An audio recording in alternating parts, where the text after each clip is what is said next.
महाराष्ट्र के 2 शहरों और एक एयरपोर्ट का नाम बदल दिया गया। औरंगाबाद अब संभाजी नगर और उस्मानाबाद धाराशिव के नाम से जाने जाएंगे। इसके अलावा नवी मुंबई एयरपोर्ट का नाम बदलकर अब DB पाटिल एयरपोर्ट कर दिया गया है। उद्धव ठाकरे ने मुख्यमंत्री पद से इस्तीफा देने से ठीक पहले इन नए नामों की घोषणा की। अरसे से महाराष्ट्र के कुछ राजनीतिक दल इन शहरों के नाम बदलने की मांग कर रहे थे। औरंगाबाद सिटी और औरंगाबाद जिले का नया नाम रखने पर बहस जब तब होती रही। हाल में औरंगाबाद शहर में लव औरंगाबाद और सुपर संभाजी नगर लिखे साइन बोर्ड भी देखने को मिले थे। औरंगाबाद में सबसे ज्यादा हिंदुओं की आबादी है, लेकिन मुस्लिम आबादी भी कम नहीं है। औरंगाबाद में रह रही रिटायर्ड प्रोफेसर और इतिहास की स्कॉलर दुलारी कुरैशी कहती हैं कि आम तौर पर औरंगाबाद का ज्ञात इतिहास सिर्फ यादव वंश तक ही सीमित रहा है, लेकिन यहाँ सातवाहन काल के समय के भी प्रमाण हैं।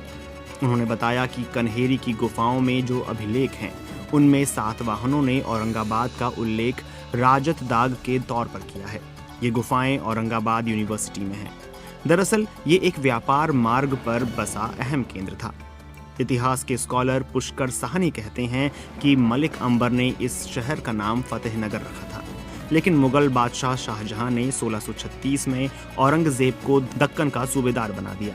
उस समय इस शहर को दोबारा नाम दिया गया खुजिस्ता बुनियाद। 1657 के बाद खुजिस्ता बुनियाद का नाम औरंगाबाद पड़ गया।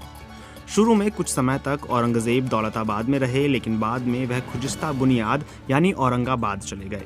उन्हें ये जगह पसंद आ गई, इसलिए वहां रहने के लिए बड़ी तादाद में कॉलोनियां बसाई गईं। बाद में इसे दक्कन की राजधानी बनने का गौरव हासिल हुआ।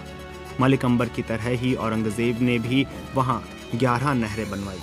दुलारी कुरैशी बताती हैं कि औरंगाबाद का वर्णन एक ऐसे शहर के तौर पर किया गया है जहां की हवा खुशबू से भरी है, जहां का पानी अमृत जैसा है।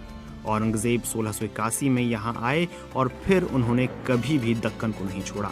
बादशाह औरंगजेब यहाँ खुलताबाद में अपने लिए एक सादा सा मकबरा बनाने और उसके ऊपर तुलसी का पौधा लगाने के लिए कह गए थे। उस्मानाबाद का नाम बदलने के बारे में भी शिवसेना दशकों से मुखर रही। धाराशिव उस्मानाबाद का पुराना नाम है और स्थानीय पत्रकार कमालकर कुलकर्णी कहते हैं कि केवल प्रशासनिक कार्यों में ही जिले को उस्मानाबाद कहा जाता है। उनके मुताबिक गांव देहात के लोग अब भी इसे धाराशिव ही कहते हैं।